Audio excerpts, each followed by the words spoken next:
Hello and welcome to the tutorial for Special Olympics Cornhole. What we'll be talking about today is the modified rules for COVID-19.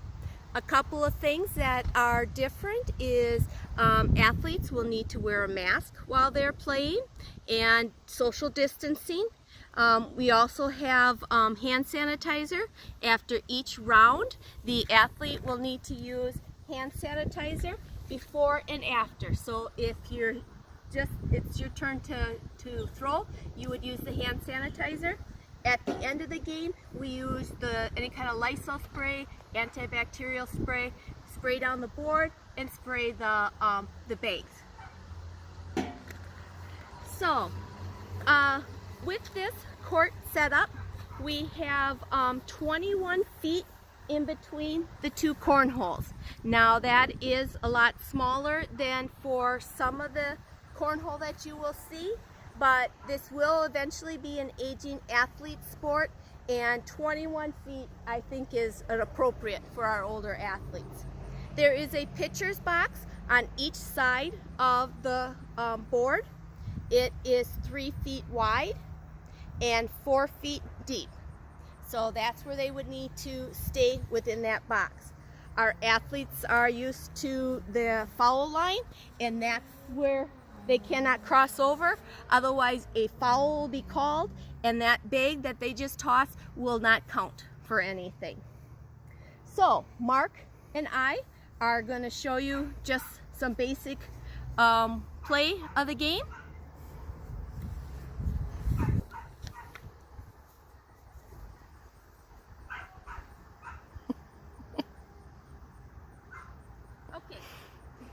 You start the game with a coin toss. We'll say that Mark won the coin toss, so he will throw first.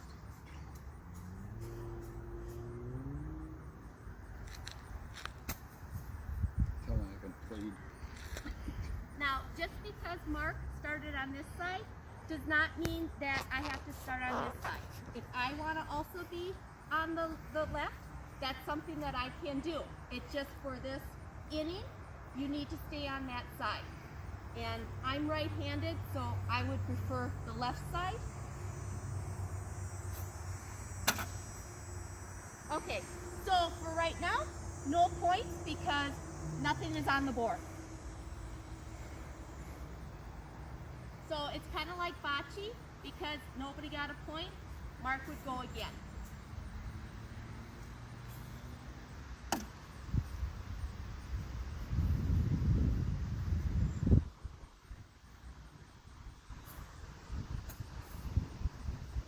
Should have practiced a little bit before this, but you're at least getting the idea even if you're not getting any points right away.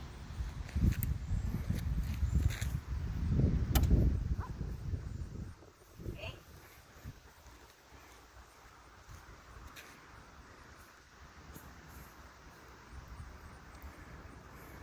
As you can see, when Carla comes over here, I step back so I maintain that distance of 6 feet as part of the COVID protocol. If Carla stayed on that side, I would step out, but I'm still far enough away from that.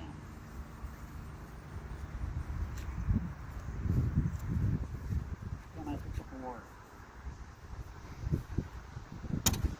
Well, I hit the board.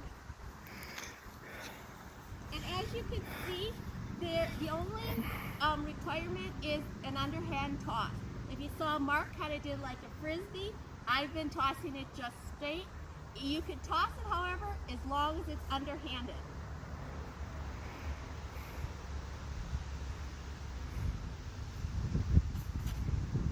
Okay, now in this situation, I have one on the board, so I would get marked for one.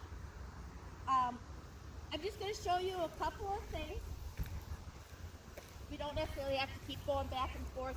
I think you guys get the idea of what it's like to toss it. So I would get 1 point because it's on the board. If it is hanging, that still is only 1 point. To get the 3 points, it has to be all the way in the hole.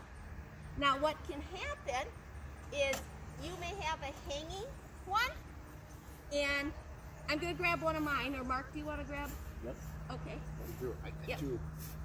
So if Mark tosses it and it were to hit it and it falls in, that is automatically a 3-point. It doesn't matter who knocks it in. It gets a 3-point for it. So that's kind of the basic things with cornhole. What we would do now is if it's singles, we would take our own bags. Nobody else touches the bag. So Mark would take all the red, I would take all the black. If we're playing teams, the person, whoever is their partner, they would use the hand sanitizer. They would take the same color that they had. So we use some hand sanitizer. Thank you. And then I would pick up the black because that's what my partner was using. Mark again would take the red, and we would do the same thing. So the only ones that are touching the bags are the athlete themselves.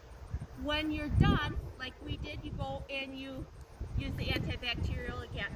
So always make sure you have enough there. We do have the grant for PPE equipment, personal protection equipment. So you can send in a grant to us. It's $250, and that would get you the, Lysol spray or any spray that you need. That would also get you all of the hand sanitizers and stuff. And the temperature taker. Yes, temperature taker, and then also masks. Now, before you start any competition, you would have to take the athlete's temperature to make sure that they're under 100.4.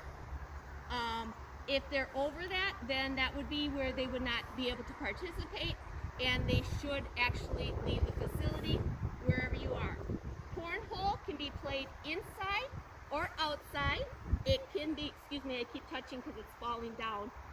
Try to teach your athletes not to touch the mask once they have it on. Like I said, mine's just falling down, so I apologize. But yes, it can be played inside, it can be played outside. It's something, because we went with a smaller court, it should be fit into like anybody's basement if you're, starting the agency with it.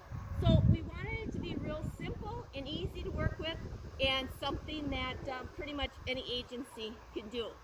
Right now there is no age limit because we are opening it up with COVID. Once COVID is done, hopefully not too much longer, but once COVID is over and it does move to aging athletes, then that would be for our older athletes only.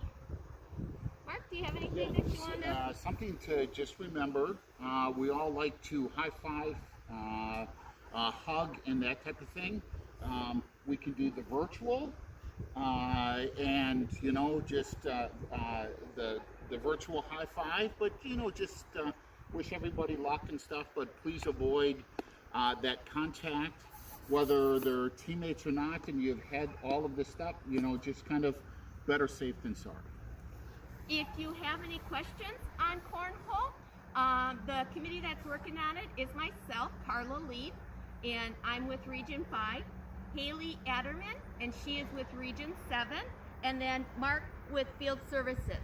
So if you have any additional questions, the rules and everything are going to be on the website, but if you have any questions, just contact one of us. So thank you for watching.